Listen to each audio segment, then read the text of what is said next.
Hello and welcome back to our new video, and in this video I'll show you how to add your business to Google Maps, and this is the easiest way to do. For that, go and open your Google Map and find the location, and after that give it a long press to drop your pin and scroll down, and you will see add your business to maps and there you will see add your business to maps for free.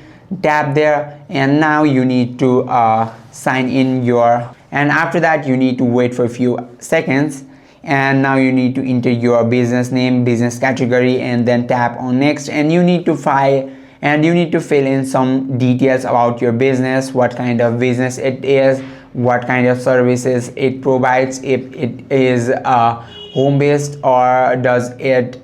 You also need to provide details about, do you provide service at their homes, or do you do just online or are you just online based. And after all that you are good to go, and you have simply added your business in Google Maps. I hope this video helped you out. If you have any questions or queries, just let me know in the comment section. Thank you for watching.